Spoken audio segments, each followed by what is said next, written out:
Hey folks, it's Rob here with Joe and Matt, and we're doing another real deal in the field at a project here in Spring Hill. Now this project is coming to, I guess, the closing stages. Already sold 2 and 1 still under construction, brand spanking new one. But this is a little bit of a different project to, I guess, what most people had. This had an existing DA on it, and you guys saw there was a problem with the DA. Tell us a little bit about that, and I guess what was there and what were the problems with that? Yeah, thank you, Rob. So the opportunity was presented to Joe and I. It did have an existing DA on it. When we looked at it and we looked at the sales data, the highest and best use was not per the current DA. So we sought to change that. So yeah, the original DA was for 3 terraced townhomes. Yep.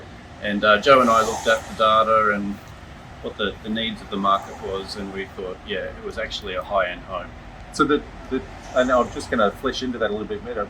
Terraced homes, they're squished and they're very close together on adjacent walls and that sort of thing. And they were 3 stories tall. 2 bedrooms each. 2 bedrooms each. So really tiny. Tiny. And here we are in Spring Hill, where I guess the proximity to the city, that sort of thing. And you saw highest and best use. Highest and best use. Highest and best use is to actually turn them back into houses. So you reduced your yield, really important, reduced the yield, but actually maximise the profit because it's a more saleable product. Okay, so the cost of construction went down because of the less things to construct, but the revenue went up, which is really super important.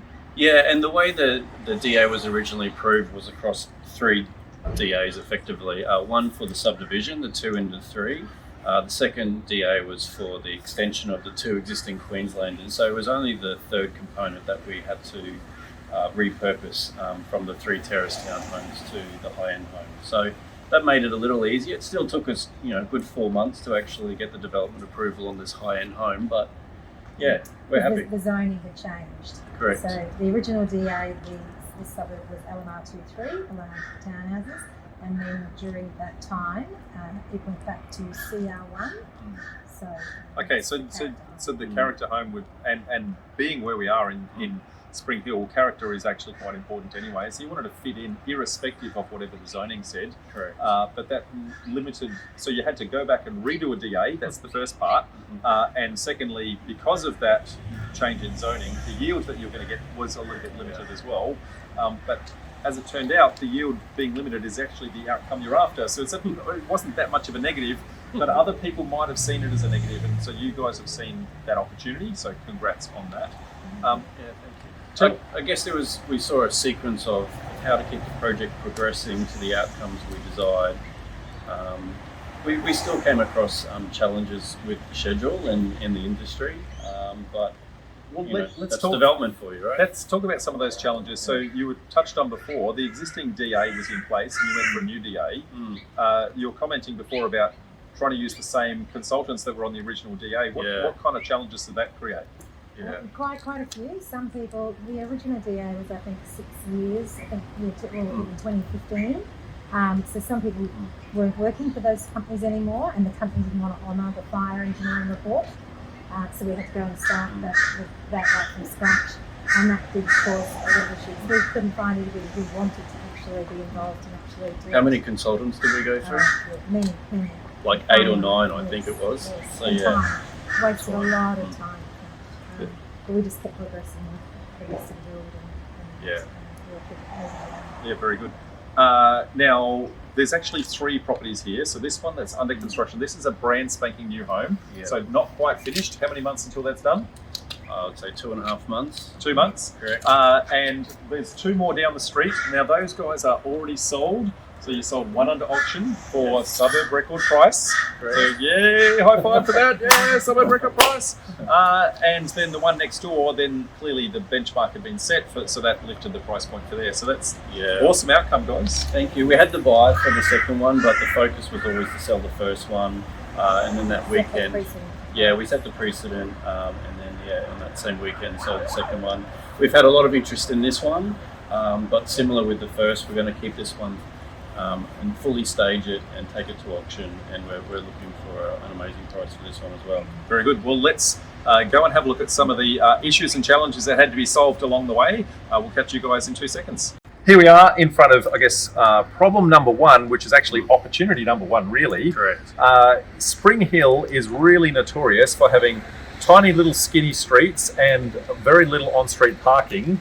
And you guys have cracked that with a massive 2.5 stories, 2.5 car park. Look at that, folks. It's huge. Now, in normal suburbia, that's probably not such a big deal, but in inner city, and what are we, 1.5K from the city? Not even that. Yeah. Right? When you're this far in, car parking is a premium. So that is going to give you huge amounts of cred and street cred. So 2.5 car parks, which Absolutely. means somewhere for the jet ski, somewhere for, I guess, some sort of scooter, something.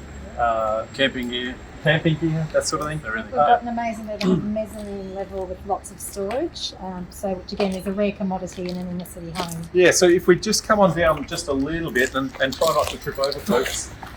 This carport, if you actually have a look up, it's got a massive amount of storage space up. And so there's a storage area that's going to go up the top in a mezzanine type space. So there's going to be a cracking amount of storage. Again, massive kudos for a win on that one. Thank you. All good? We're very happy. And of course the electric vehicle charging station. Oh, EV charger. EV charger. Well, you can't go wrong in future-proofing your home, right? So No. very good.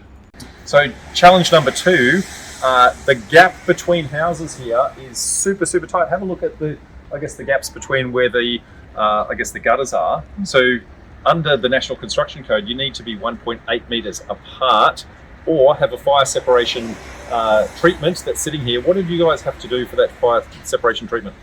So we've had to put wall sprinkler systems in along both homes so that if there is a fire in one, the sprinklers will wet the walls for both houses and protect each home. Very good. So if you look all the way up in the eaves, up in the gutter, you'll just see the fire sprinkler system all the way up under the eaves. And as Joe said, as soon as there's a fire, it will actually, flood the walls with water and keep everything safe. Put the fire out, Put hopefully. the fire out.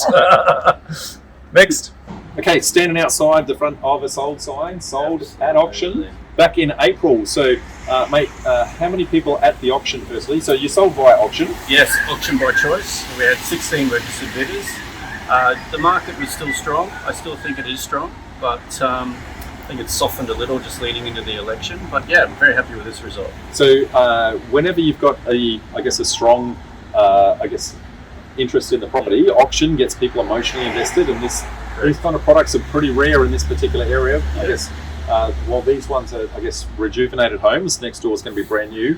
You're basically setting the trend for what's going to happen up there, and got a record price for this on the day.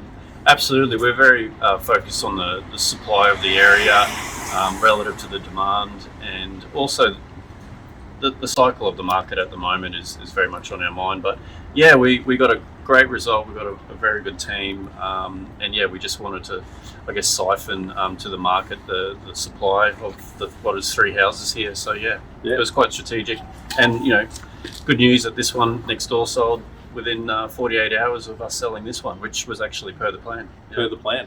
Well, folks, there's a hell of a lot more to reveal about these particular projects, which you're going to hear at one of our upcoming meetups, where Joe and yourself are going to present the full version of the real deal. There's a cracking view out the back, spectacular little pool. That standalone house is going to be amazing. It's going to be amazing, mate. Yeah. So cannot wait to see that finished. So catch up with us at one of our next upcoming meetups, and you'll see the full version of the real deal. Till then, bye for now, folks. See ya. Bye.